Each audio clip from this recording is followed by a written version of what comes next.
So I had one more thought while I was getting coffee. It is that kid. What is it? I feel like the closest thing we got to what I wanted to see out of some sort of D&D movie or TV show was actually like the first two seasons of Stranger Things. Yeah, I was gonna say they Ah, actually They yeah. literally start with like the meta playing the game and then get sucked into a portal. Like Mhm. I remember thinking like this totally was inspired by literally Dungeons and Dragons. Yeah, I Yeah. mean, the creators have talked about it. Like Yeah. they do it. I think that they do a good job of fan service because it doesn't feel like it's only fan service. Like they're like, hey, do you remember these things? Like it's in there and it feels natural for it to be in there. Like the Yeah. world takes place in the 80s. 80s shit's gonna happen, but it's not like trying to sell me Legos. Yeah. Yeah, and it was like the like kind of also the 80s and Dungeons and Dragons was like synonymous with the satanic panic, so it was like look, they actually like demons are involved in this, like Yeah. And they summoned him. Demons. Summoning demons. Speaking of demons, we had our share of a few in our last session. Do you guys want to talk about what we just did a few weeks ago? The game we just wrapped?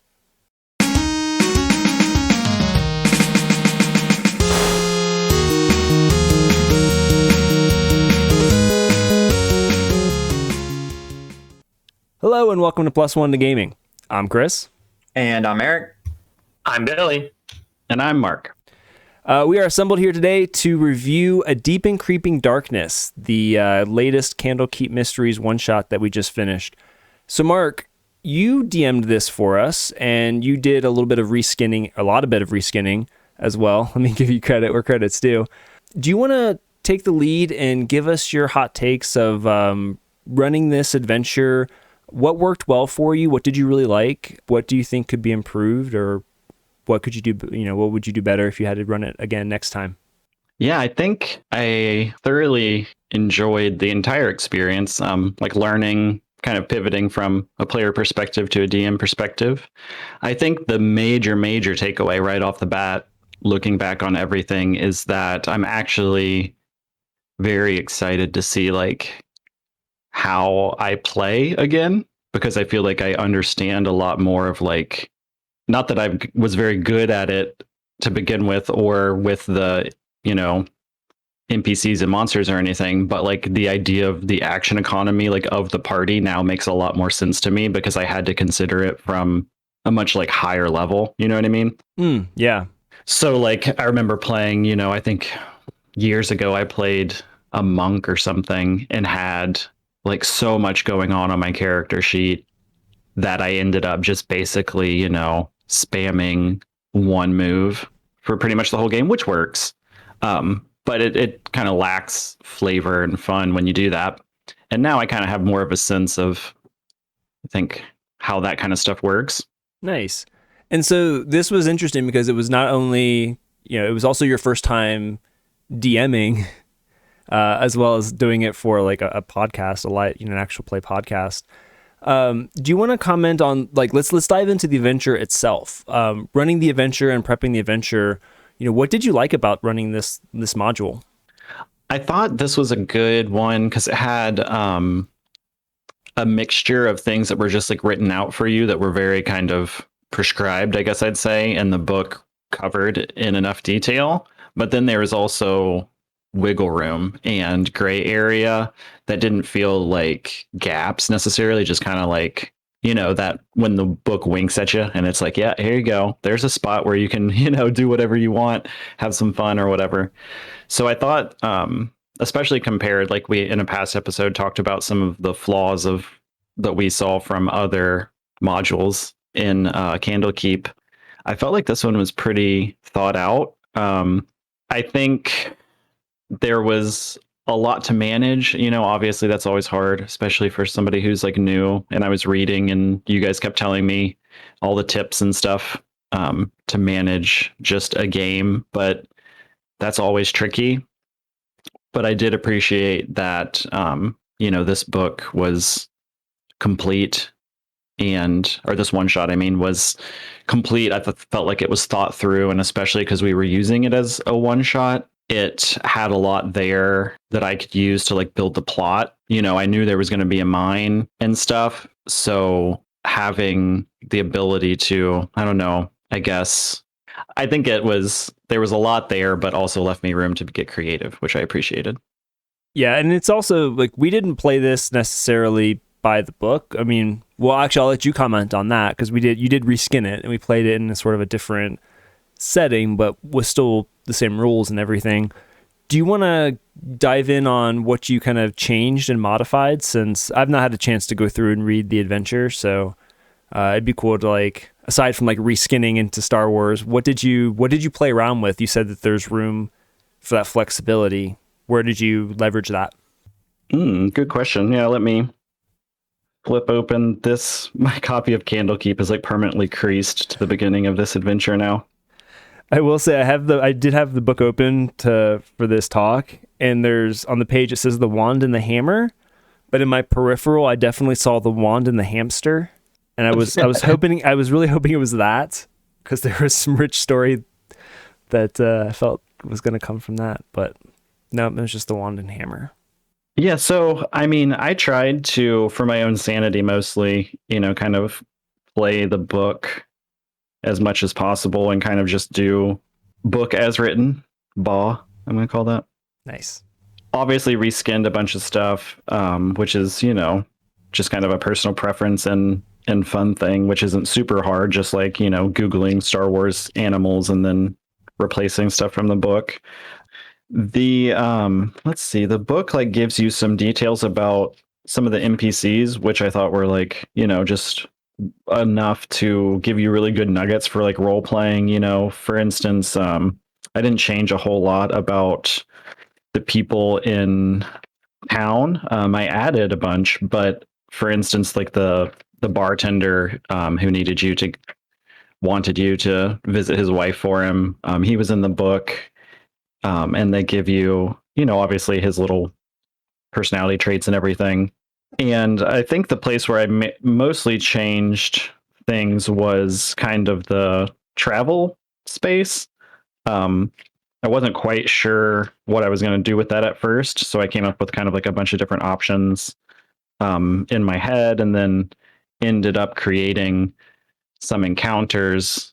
So basically what I did is I tried to inject something, you know, kind of some threat along the road, which is, you know, classic D&D move. But the once you left the town proper and before getting to Vermilion, all of those antics were just little encounters that I had made up. And for that, my main goal, because in our zero session, you know, we were talking about just kind of the idea of exploring role play, the excitement of it being Star Wars, which is slightly different, you know, obviously than kind of the fantasy world that we usually play in.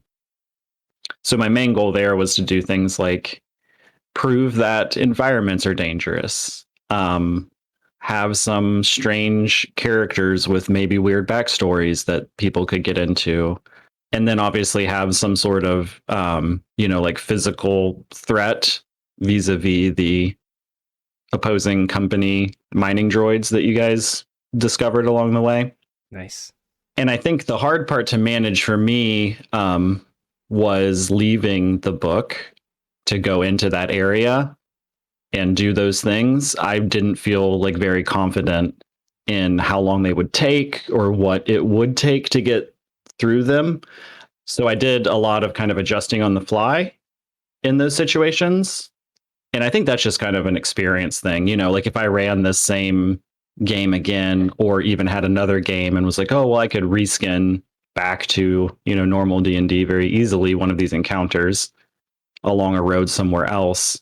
I think that's just kind of like getting more used to encounters and running combat. You know, I tried to avoid actually for a while because I was a little bit worried about it and whether I would be like efficient and good at it. Yeah. Well, it's also like you said, you keep doing it more and you get better at it. And you did a great job for your first time, especially. I do want to dive into what were some of the things that that you struggled with? Let's focus like as it relates to the adventure, instead of like general like first time DMing stuff. But like with regards to this venture, was there anything that kind of like left you frustrated, or that you had to kind of scramble for, or that you wish was there? So after playing it out, there is a part where the book dictates that it should be difficult for the party to get into Candlekeep and get what they need out of those people. Again, I'm gonna, as I always do, probably contradict my earlier statements, but like there's not a lot here. So at first that was a gray area where I was like, cool, like I'll play with that. But then in practice, I kind of found myself wishing, and then, I set it up for myself, probably should have thought ahead, but it would have been nice if the book perhaps even said, they have a tough time getting in, but consider a check of this difficulty in order for them to break through, or give you some sort of out, that was a difficulty perhaps. And I feel like you can always skip over those kinds of things. I'd rather have it be offered up to me, I guess, and then change it myself or adjust it than get kind of caught with my pants down and be like, oh, shoot, I didn't quite prepare this. Yeah, and that one, so like remembering the point of this book is to like shove these kind of mini adventures into a longer like arc, and we haven't been doing that. So like with us just starting, I don't have a reason to go into Candlekeep. So if they're like, we don't want you here, I'm like, oh, okay, bye. Right? Like, so that would be especially tough just starting out, because you have to give us motivation before the adventure even really starts. We tried that tactic too. I remember it was one of my favorite moments of that episode. It was like, you said something like, if you just give us that book back, we'll leave. When they got mad at us. Yeah. And they're like, you would just leave? Yeah, I would. Well, yeah, that's you damn zaggers. You're supposed to dig. Like, well, I'll just take my property back and go. Like, well, no, but you gave it to me, and I'm angry, and I'm keeping it for sure. But yeah, it's weird when they want to throw like, because you feel like you want to use your character sheets. We're like, all right, we got to throw adversity at them. We want them to role play. We want them to roll checks and stuff. But like, man, I gotta care. I gotta want it.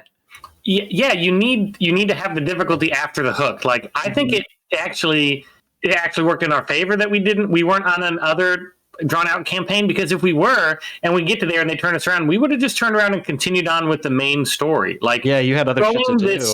Yeah, throwing this in as like, oh, they could run into this, but it's going to be really hard to start it. I'm like, then don't start it. Like, you need to have the adversity after the hook. You don't just be like, okay, it's going to be hard for them to even get to the hook. Then half the party, like you're going to have to break character. Be like, you guys really need to go through here. Like, they're going to turn around and you're like, wait.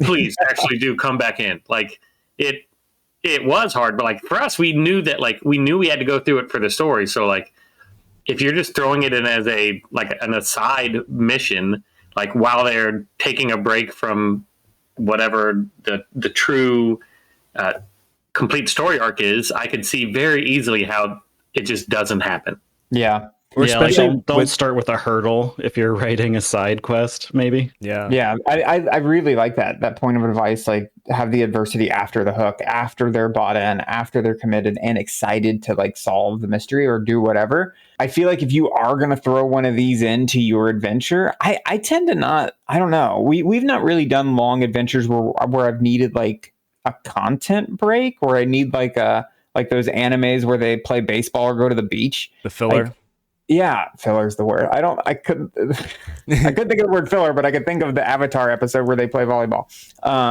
I don't need that. So like, I feel like if you're gonna add one of these to your adventure, look through and like make it matter. Like, maybe we needed, like, if there's a key, like even a metaphorical key at the end of this adventure to a different metaphorical door that you have to like unlock in your main adventure, then it's much easier for the party to be like, oh, all right, I guess we'll do this. Like if it's hard in the beginning, like we have to do it. So I'm already bought in. But if it's just a new thing, Yeah. it's going to be tough. Or like let's say one of the party members gets a letter and it's one of those like Skyrim letters. A courier arrives. Oh, your great uncle fucking died and left this behind. And then you have to go and investigate it. Oh, fuck, it's filled with fear knocks. Yeah. You know, you get like this hook and you can kind of change how you enter it, at least into this adventure. But there's like different fun ways you can introduce them to actually kind of make them belong to the party, even without them knowing it. Yeah. And that, I feel like that's just the thing I always say. That just reminded me of it, though, is like I'd almost always like just some more little options from the book itself. Like more like little open-endedness? things like that. Is that what you mean? I mean, in my brain, I might say yes, but everyone else is going to say this is the opposite of that. But like I'm talking about like another thing is, you know, they gave me these they're actually called mean locks, and that was just completely coincidental that it was so close to fear knock. But anyways, so you know, I've got my stat block and everything for these guys. They do all this telepathic torment, really cool, like sweet monsters to work with. I did not like fear knock. Feast on nightmares. They cause all these hallucinations or everything. So like give me a table of nightmares, give me a table of fear. Like I made that one for our D20 thing. I guess, I don't know, maybe a lot of people are like, that's the whole point. Like you're a DM, you make that stuff up, that's the fun of it. I just don't see any reason why we can't have those little things to inspire us. But sometimes they're in the book though. Like I've seen portions where they do exist, so it's weird that it's really? like, yeah, I'd love that. Absolutely. The DM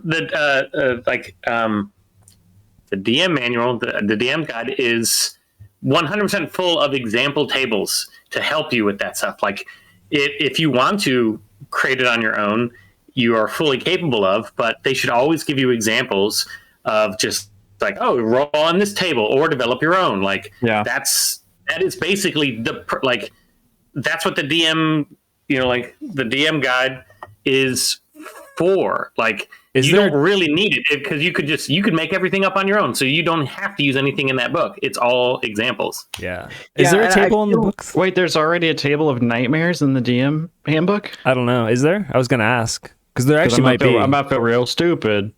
There's a lot of tables in there. You can do there's an insanity table, and so you could change the insanity to be fear. Yeah. So wait, I want to pause here because I have something I think that we pulled from this. Yeah. First of all, like I feel like if you are a DM playing out of an adventure, it is not your job to write the adventure. It is their job. If I'm writing my own adventure, I can write all the tables I want. Also, if you have a written adventure and there's a table in the DM's guide that helps you, put in there. You don't have to put the table in there, but you can say like, if you want help, there's like see page 194 in the DM's guide for an insanity table or whatever. That helps you sell more books too. Marketing tip. And it's not my job to know the entirety of your content. Like Billy has a steel trap mind and can remember stuff like that. I can't. Like, come on, guys. You don't have the DMG committed to memory? How dare you? I barely have the DMG. It's in a box. I haven't even unpacked it since we moved. Sacrilege. I just had to go get mine. But yeah, I mean, to be fair, there, you know, it's like anyone listening definitely is thinking to themselves, as are all of us, you know, it's a mixture of how much experience you have, how well the thing's written, you know, and all of that. Yeah. So like, there's definitely, I don't want to seem like I'm just ragging on it or anything, because I really did enjoy running this. And I think there's a lot of really good stuff in here. And a lot of it, you know, as is classic, the party didn't get to. Like there were things that didn't interest you guys and stuff that someone put some thought into that it's cool. Yeah. So yeah, I mean, there's definitely an experience edge to it too. Like Bill might have, you know, obviously right off the top of his head knew that, but if I go, it's just really hard. You know, you can't know it all. You don't know what you don't know. So like that would have made it a little bit easier for me. But again, like I feel like that's the point of running a written adventure is like you should pretty much be able to go on like some a certain level of autopilot. But otherwise, you'd be writing your own. You know? Yeah. Yeah, you are not at fault for that. Like, I just know it because I know it, and to put on my to strap on my fake neck beard, it's not insanity, it's madness. It's the madness table, but it's kind of the same thing. Yeah. But yeah, like I remembered it, but I may not have remembered it when I read that. Like, that is something that they needed to put in, like develop their own madness table, or say use the other madness table, or these nightmares can cause these madness conditions, roll on the table for, because not all of them are applicable. That is something that absolutely should have, it would have taken up like 3 square inches of the page, and would have saved you hours of heartache. Yeah, nice. Right? I like this theme. What are some other ways this adventure could have been strengthened, maybe? And maybe not even just this one, but like something like that I feel like probably pretty ubiquitous. Like, send me source your sites, or cite your sources. Cite your sources. Send me to this other page. Source your sites. Source your site, damn it. Yeah, what other ways could this have been better? Yeah, like if it's the big 3, you should be able to reference the page. But if it's like not one of the big 3, don't assume that they have it. So just copy and paste that table. Like, so if it's from Strahd, just copy this as like, oh, this, is, I use it from Strahd, but it's all owned by the same person, so it's not like you have to worry about copyright. Yeah. I mean, I can get hardcore with these kinds of suggestions, because there's something about these reference books that are also like fun storytelling that I really like to criticize. But like, for instance, on page 53, there's a sidebar box called Running the Mean Locks, right? So that seems important. The stat block and all of the information about mean locks is on page 60. So 7 pages later, you find the description of them, the picture and everything, and what they do, that is so far disjointed from the advice that the author gives you on the same creatures. There's plenty of things like that. Yeah, and that's tough because, like, when you're running a game, you're spinning so many, heck, when you're playing a game, but especially when you're running a game, you're spinning so many plates. I don't need to be flipping 3 or 4 pages in the book, like back and forth. Yeah, like, all right, hang on, what is this? Okay, these are reference documents, and they forget that a lot of the time. Yeah. Yeah, especially when you're recording a dang podcast and you got flipping pages. Actually, it's good the Foley. Sound. It's good Foley. I like it. It means we're so working. I think, organization is a thing. I think definitely is something that I think bring up a lot at this point, is like someone looking at these things and being like, we can put a page blank on PHB tag here to help people out, which, is all over PDFs and the internet hyperlinks. So it's definitely doable. Yeah. Well, maybe in post session, we can come up with some tables that might help this adventure, and I'll include those in the post for this episode. I guess what I'm looking for is, like, in the last adventure, Book of the Raven, Billy, you had mentioned like there wasn't really any story there, and that was like one of the major flaws of that adventure. I guess I'm looking for anything for A Deep and Creeping Darkness. Was there anything, Mark, that you found like gapingly missing that you struggled to fill the void, or I guess like did you have any major criticisms about this adventure outside of what we've talked about? I think the big hard thing is just that it doesn't really give you the ultimate hook for this adventure. Again, it's coming as like a side mission for bigger things, but I guess the story is here. It's vague enough to play with. It lays everything out, but unless your characters are looking for a cash payout to, you're supposed to hint at the fact that this mine might still be viable because everybody just had to peace out for this tragic, mysterious reason. Mm-hmm. If you don't want money, like if you're playing a monk who's like foregone all, worldly possessions to focus on connecting with the, planes of his own mind. He don't give a shit. Yeah. That's the So, strength of the hook. Okay.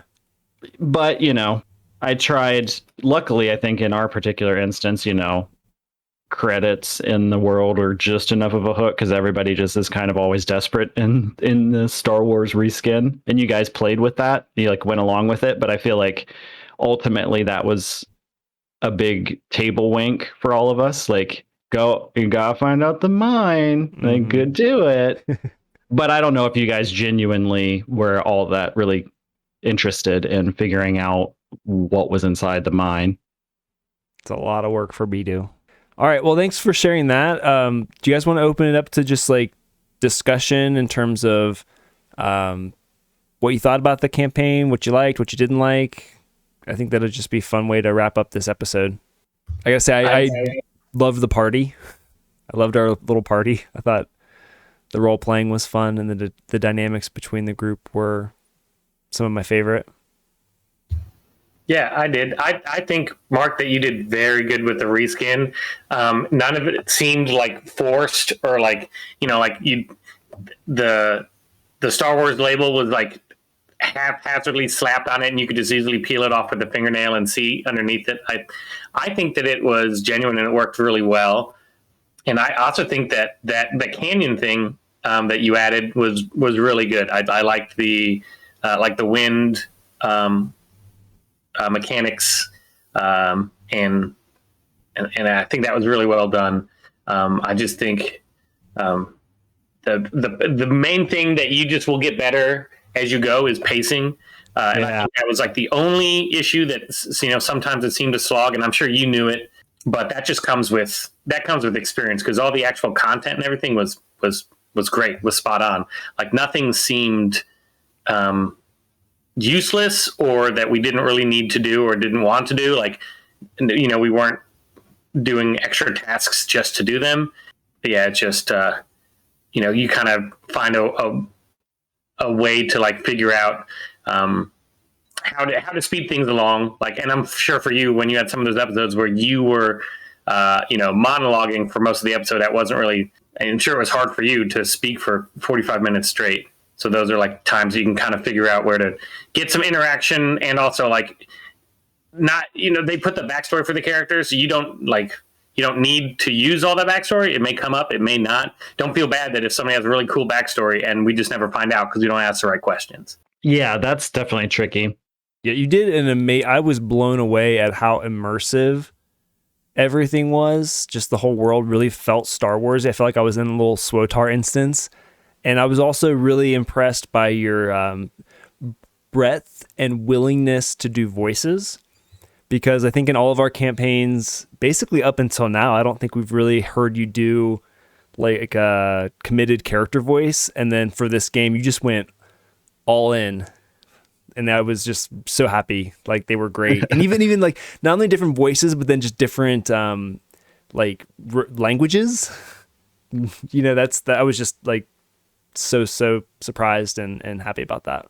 Yeah, I don't know there was something about being in control of the game that made it less weird. I don't know what that is, but like that's one of the things that to go back to what I was saying, like my kind of growth as a player, I'm interested to see, because like I feel way more comfortable with that now, and I definitely didn't before.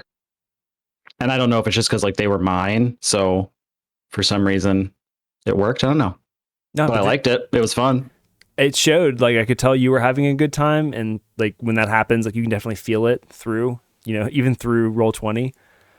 One thing that I thought was funny, when you guys were in the town and I dropped in like merchants and stuff for like that Star Wars bustling experience, and one of them was like two-headed, and Eric walked by and said like you are really asking for it with these characters. Like, yeah. I'm about to go force you to do two voices. And I was like, oh, that's really hilarious, because I would have been stoked. I had a plan for that. But if I were like playing it, I wouldn't have ever played a two-headed character myself at someone else's table before, because I feel like it would have been I don't know, like try hard or cheesy or something. But that's kind of my job this time to do those things. Yeah, I did want to explore that. I wish we would have. I mean, basically the shtick was going to be that they attempted to play like good cop, bad cop, but they have the same body, so it's just like very obvious that they're trying to swindle you. But you would be able to do checks on both their heads, which I thought would be funny if you wanted to like convince one of them and not the other, or vice versa. Now I regret that we didn't explore that. Yeah, and some of it was just like I made a joke early on that I was going to end up spending, like 3 times as much time planning as we ever did in game, and that's probably how it worked out, because I just like had a lot of fun making maps and all that kind of stuff. Yeah, and I think that ratio is definitely true, especially at first. But I think as you get just like more experience, you find out what's more important to you, and especially using these types of books definitely speeds up the amount of, or it can help you save a lot of time in that prep if you choose it.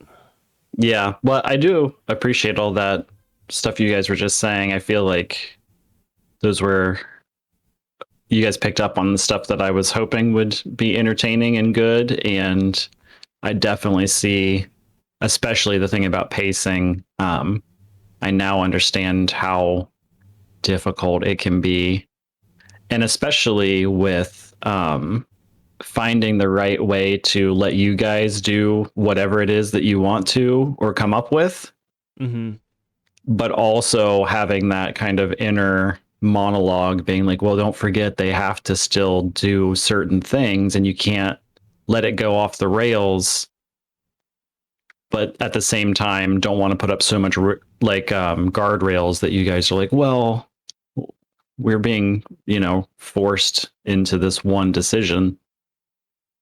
Yeah, it's a tricky balance, especially because like having control feels safe, and so it's just like as you get more accustomed to letting the party have a longer leash, I think it just comes with time. But Billy's constructive feedback was, I think, spot on. I think you did a great job of like passing it around to everybody and kind of diving into their thoughts, but also just like sometimes that comes with balance. We don't necessarily always need to know, what everybody's thinking. It's just kind of figuring out, along with pacing, like when are those moments to jump there. Yeah. What do you guys, do you have like a off the top of your head tip or trick that you've learned over the years to like, can you plan for that ahead, or is it something where you have to have an instinctual, like, oh, this is getting like this is going to drag us down plot, progression wise or whatever, like it's going to be a slog? How do you know? I've got the worst answer, because it's like a mixture of both. Like some of it's just like, if you've done it enough, like, oh, this type of encounter or something is going to slog. And then I might think of how can I help it not. But then some of it's just like instinctual, like, oh, that was a really deep role-playing moment, or that was like a really scary moment. I'm kind of curious how it might have affected Eric's character in a certain way. So I just might ask. Or I might try to provoke some kind of my preference is to try to provoke some kind of role-playing experience between you guys. Right. And like that's the ideal. If I can drop like a little flash cracker somewhere near your feet, and you guys look, oh, what was that? Oh, I don't know. Let's check it out. Or something like that. Like that to me is a lot more fun, rather than you telling me what your character feels like. I would love it for like Eric's character to tell Billy's character what they feel like and like have a dialogue to that. Is there like a specific moment you're thinking of? I think there were some, oh God, I'm trying to think of the last game that I ran. There were, what about this one is during this one, was there a time that you're thinking of where it like was too, or like there was an opportunity that wasn't open to the party or something that was too like closed in? I think there were some like there were some things with like Gupped, I think, that I wanted, especially early in the sessions, that I actually really wanted, I thought would be cool for us to explore instead of have it just be like Gup's internal monologue. It would have been cool to like, I'm Gupped, I feel this way, and Bidu and Auric can like talk about that and like, oh, I feel this way, and it, like here's like, and then we can kind of learn his backstory by like talking to him and like him telling us, yeah, this guy creeps me out. My bunch of people that I worked with were killed by a force wielder, and they creep me out. Like that's stuff that we can play off of pretty easily.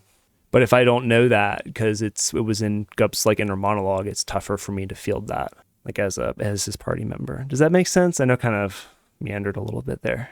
But that's like one example I could think of where like there were role playing moments contained in like a monologue or reflection phase, and maybe not open to the group, so that the group could play off of it amongst each other. Yeah, I agree. The monologue is good when very specifically, but even whether it's one of us giving a monologue or whether it's you giving a monologue, like I think a good rule of thumb, or what I would say, is that like shorten it up and only give the super important required information at the beginning. Because like if you go into that 5-paragraph story right off the bat, it doesn't really give the characters a lot of time to interact, and that's when it seems to slog.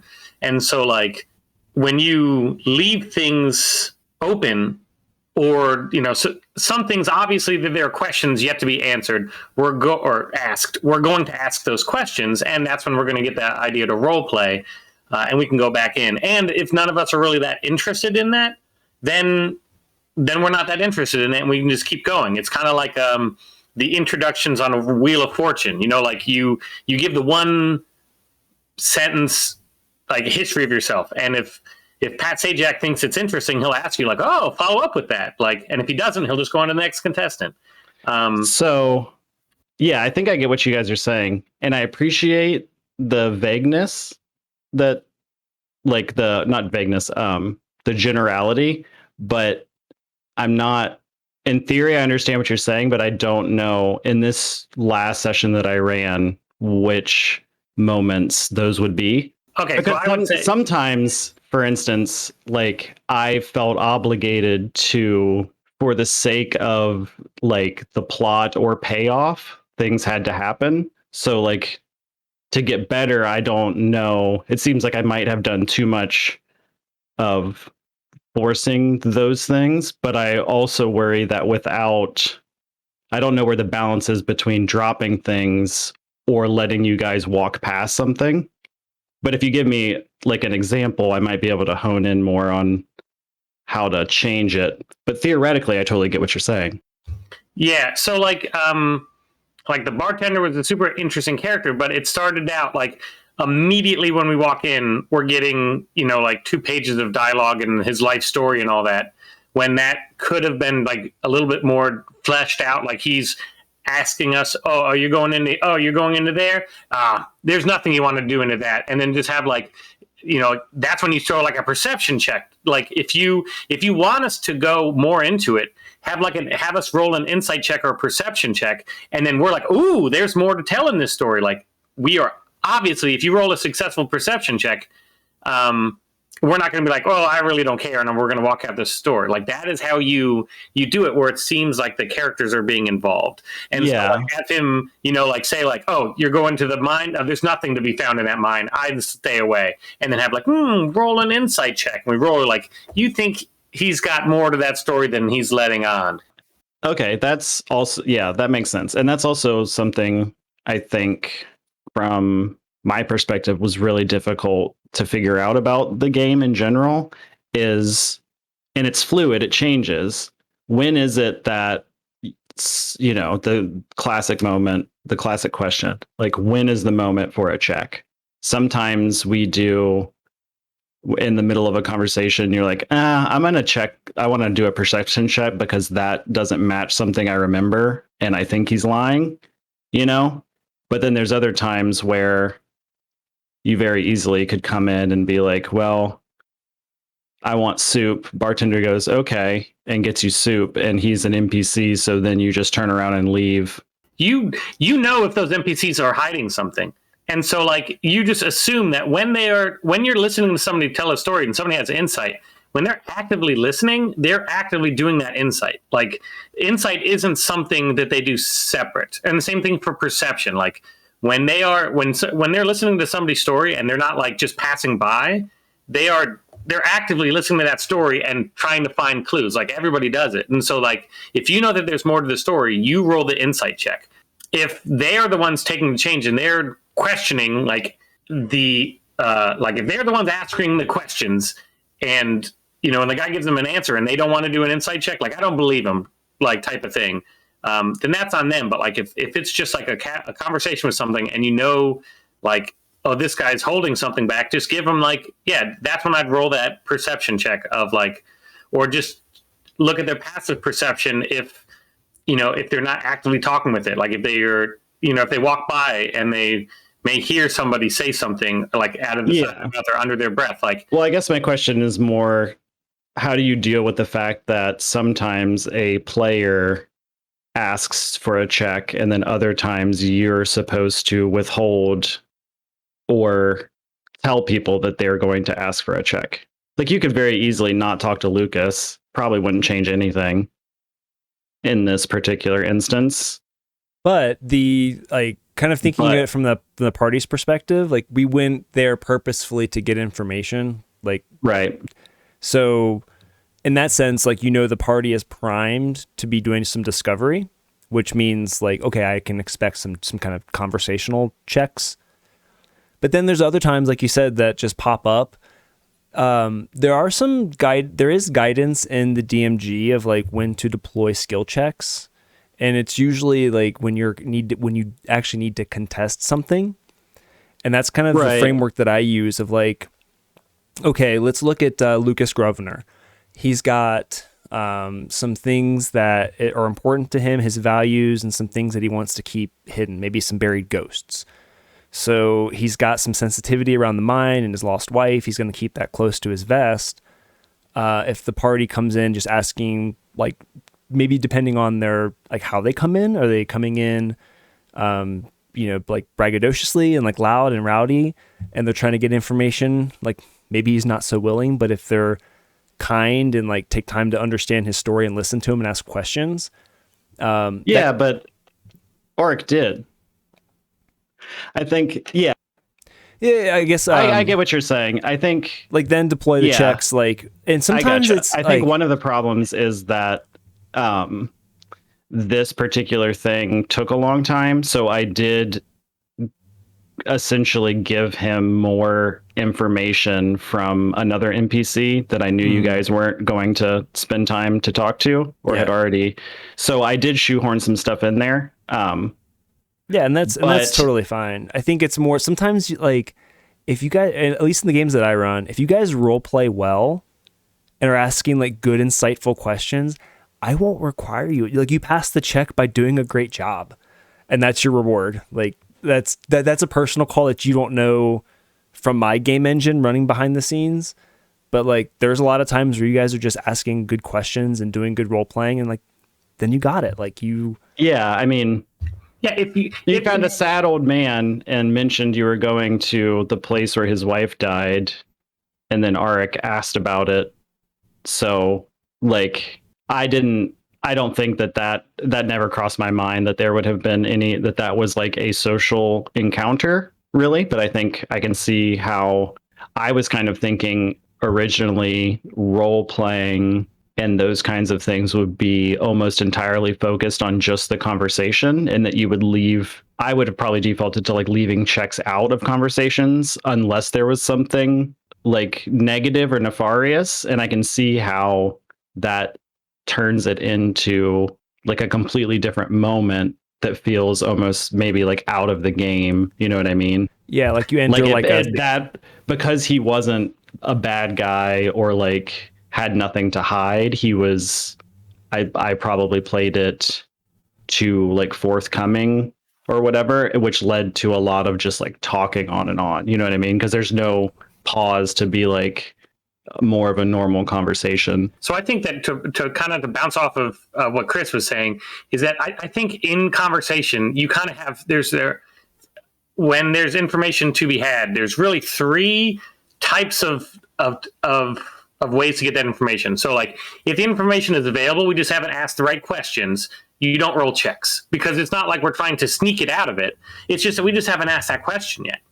If the information is being withheld, but it's not being withheld specifically from us because of who we are, that's when I roll the checks, and I don't make you like tell me you're going to roll the checks, because that's more passive. Like this guy understands that this guy's not telling us everything. Maybe he's hurt, he's painful, or there's reasons why he's not telling the whole story, but it's not because like he's not trying to purposely keep it from us. So you mean when you say I'm rolling the checks, you literally mean the DM behind the screen secretly rolling something.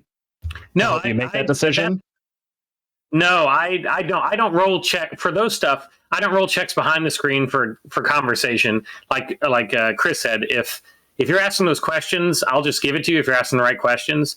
Like if the guy is just being, he's being withholding, and you know that he's being withholding because you have that insight. That's when I let you know, like, roll an insight, which kind of means like this guy's fishy. And then if they fail the insight, you're like, he's a little bit painful about what's going on, and you can see that he's hesitant, but not that he's holding information. Or you can also do it when somebody's like, you don't always want to give away your hand that like every insight success is going to give you more information. But like in your thing of waiting for us to tell us when we're going to roll that deception or that insight, is if that character is purposely trying to hide things from us specifically. That is the contested role. Like they are doing deception to hide us. And that is our job to like, I don't believe this guy. I'm going to roll an insight. Like he's like, it's kind of like, is he passively being deceptive because he doesn't really want to talk about it? It's painful. It's kind of like a secret, or is he actively trying to hide from us? Yeah, that makes sense. And so that's kind of the three situations. Like either we don't have the information because they didn't ask. They're not, in general, they don't like talking about it and it's not really open, or he's actively trying to hide this information. Yeah. Look at Bill. He's making me a table. Yeah. Rolling D3 to help you decide. I love it. Yeah. And that's kind of like when I said that kind of like secret engine I'm running, that's kind of the framework. Like those low level things, you can just get through role playing. But eventually you hit a threshold where you can't get that information without kind of contesting something. What, quickly fill me in on the Ichthu clan in the desert. There were like 5 of them. Did we have the same sensation during those? I actually a session and a half where they existed in the world? I enjoyed when we actually got to like wrap up the game and had like this little roll dice game at the end. That was a really fun, for me at least, role playing experience. And had we been playing a longer game and a more like over time, I think I would have definitely been apt to explore that more. I think at that point I had consciously realized that I was over indulging in the role play, so I was trying to peel it back, and I had placed very many NPCs there. So like some of them, I only used for like 1 or 2 sentences in the end. And that's fine. But like I was hoping that was a little more like satisfying, because I did, like Billy said, I too recognized that there was some slogs, so I was trying to kind of clean it up as we moved along. Yeah, so I think that was very well done in that, like, we are 2 mysterious parties that are meeting in the wilderness. Each of us have our secrets, and like you knew that each one of those characters, maybe you developed them, maybe you didn't, that they kind of had like a little bit of a backstory. But was it the place to start delving into their backstory, or you're sitting around telling them only what they absolutely need to know, and just everybody has their secrets and we're fine with that? Like I like that kind of interaction where like these characters are really interesting, and you can use those backstories to make to see how they're going to react to us, how they're going to treat us, like what are they going to say. But like it's not something that like, hi, I'm Steve, I'm on the run from the law because I stole from this. Like you don't need to know that. You guys, you just kind of like, he looks at you a little weird, he like eyeballs you up, and then he's kind of like trying to hide his face a little bit. Things like that kind of show like, oh, this guy's got a really interesting story. Maybe we'll ask it and flesh it out, but maybe we won't. And it's not a terrible thing if you write this awesome backstory for this character, and we never find out. You just save that backstory for another character. Like, you just have a really cool character that you can use another time. I actually really did enjoy that part where we were camping with the Ikthu clan. They did feel like real, like fleshed out characters. And only using some of them for a little bit happens. Like, that's what happens. Like, if you're in a group of people, some people are going to talk more than others. So it felt natural, and it felt like lived in a little bit, like real. It, to be honest, felt a little bit like a backdoor pilot, which is like in a show where like you introduce like a bunch of other cool characters, and then maybe later they'll get their own show kind of thing. Nice. Yeah. Because they felt like their own, like Billy said, we were two adventuring parties meeting in the wilderness, and like that can just always naturally have Dude, you are so man, you need to stop studying storytelling. You're getting too good at this. I listened to one podcast, and it is a storytelling podcast.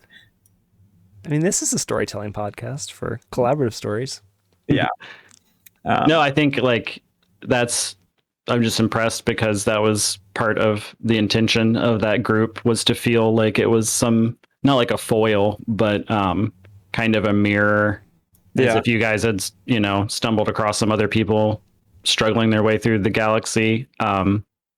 Also, I was trying to have an opportunity for a social encounter, obviously. And also just do a moment where I could manage on the fly an opportunity where you guys would have a reason to potentially fight, feeling uncomfortable on the approach, a reason to like negotiate or talk with them, like in a diplomatic sense, or a reason to try to just like escape and sneak by. That was kind of I wanted to see, like, if given the opportunity and I don't know where the weather will zig or zag or whatever, can I handle it in a way? No, I think that I actually really like that, because I do think that like any obstacle, and we can call this party an obstacle because we didn't know, should have like 3 ways to deal with it: brute force, conversation, or stealth. And like that's basically what you gave us. So we chose conversation, and it worked, and it was fun. But if we were a different party, we may have fought them or snuck around them, and like having the option to do all of those, I think is a good thing to keep in mind, especially when you're throwing obstacles at parties. Let them choose kind of how they handle with it. If they can only fight this thing, it's not going to feel as like satisfying when they have to fight it. Yeah, I think we were like one Gamorrean short of a bloodbath for this, for that encounter. I mean, yeah, definitely. I think for me, that might have been, oddly enough, one of the more fun parts. And it goes against my assumptions and my nature to like have stuff super planned out. I'm pretty happy with how I was able to be kind of flexible. And I think as just a overall tip, I think I learned like not being so nailed down to anything in particular actually made it a lot more interesting for everyone, and the story more interesting. And in the end, I was inspired by what you guys did with those characters to change some things and make some adjustments that were, I think, beneficial to not only avoid the long drawn out slogginess of things, but offer some sort of payout. So I thought that was kind of cool because that wasn't something that was in the book, and I feel like was kind of successful. I mean, like behind the screen, I was thinking, obviously, like, fighting them, we know how that probably would have gone. And like that would have been fine, I guess. I mean, but that's not what I was hoping. I didn't know how any of the diplomatic like stuff would go, or how, Gupt might play off of the weird kind of bragging like thug persona that guy was trying to put on. But then having the flexibility to like use those characters later to try to like pull Arik out of the house was something that I hadn't planned on, but it was cool. I was I didn't know that wasn't in the book. because it felt like that. Like, give these characters, like, make them make friends, and then you can use that later. I felt like that was done really, really well. Yeah, that was a Cool. really good insertion.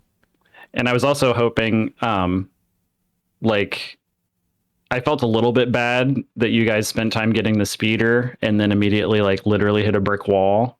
But I think, Chris, like, you maybe suggested, like, kind of a trade to have them take it and, like, return it to town. And in my head, I was like, yeah, that is very genius. And they would happily do that because they didn't know that town existed. So you actually helped them out majorly. So in the back of my head, I was thinking, you know, like Eric kind of alluded to, in a larger campaign, I was thinking, like, oh, that's cool. Like, they literally just made friends with these people. And at most, I was thinking you guys might try to gamble, or Eric might get interested in the ship that they had, which is literally how that whole entire clan started. Yeah. I was like, Eric put that he wanted a ship. I wonder what would happen if there's just like a derelict ship somewhere. See, that's my bad for not being like in character, because I didn't even catch that. Well, there's still some roads that we could travel if we ever revisit that campaign. We did hit about an hour on this, so I wonder if we want to offer up our final parting praises and reflections and whatever on this before we wrap up. Mark, do you want to go first? Yeah, well, I mean, I just firstly want to just say thanks to everybody for letting me jump in and run a game. It was super fun, and I also feel like, I don't know, it's like a whole new hobby doing this side of the game, so that's super cool. It totally is. And I have like a new appreciation for kind of that, you know, player DM give and take and relationship, and I'm just like way more excited now to do this like collaborative storytelling stuff. I feel like I would just, anybody who's interested in the game should probably just do a one shot, if for nothing else than to help yourself wrap your head around the game and be a better player. That's my major takeaway. I can tell that you've definitely leveled up. Like, you defeated a boss a couple tiers above your level, and you've gained multiple levels from defeating it, because you did an awesome job. Eric, do you want to offer anything up? I do want to agree to that. Like, your voice work, your character work. I didn't know that the Ichthu clan wasn't in the book. They felt like really, really fleshed out and real. They all had different personalities. They all had different voices. Like, that kind of stuff is really hard to like keep together. I feel like every session I come back, I have to relearn my one character's voice and personality. So you're like miles. It is like leveling up like significantly. So I thought that was great. I also want to say the Fear Knocks were fucking overpowered. We could have lost every single one of those battles. Like, if we all got hit and paralyzed is so powerful. That's crazy. I don't know if you guys, if it wasn't fun, or you could tell that I had to make some adjustments on the fly, but that was hairy. That like, I don't know what their CR rating is, but jeez. Like, really, if all three of us got hit, which is very likely, and we lose our con save, which is also very likely, we're dead. 3 hits.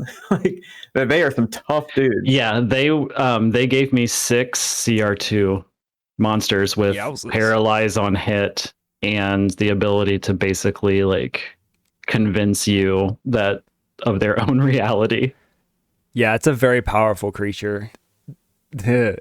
Billy, do you want to offer up anything as we wrap up? I think everything that you guys said is absolutely true.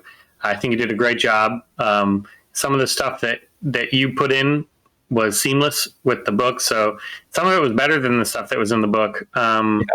Agreed.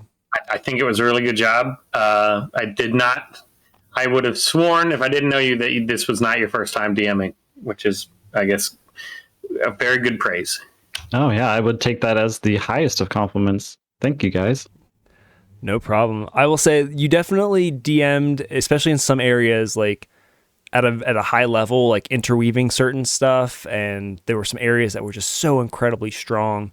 And I think we talked about those areas that, like, as we grow, like you're going to grow in pacing, just getting more comfortable with the mechanics, which are hard and take time.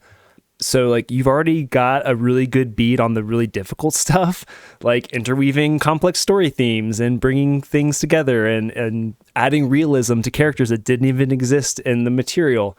So the other stuff I think is going to be easy for you. So I'm really excited to see how you're going to grow. I think that wraps up our review for A Deep and Creeping Darkness. Mark, thank you again so much for not only running this campaign, but also putting it into a fresh and immersive world. Join us as we change gears and jump into our next session, a custom campaign written by Billy, and we'll jump into that 0 session next. Thanks so much for listening, and we will catch you next time.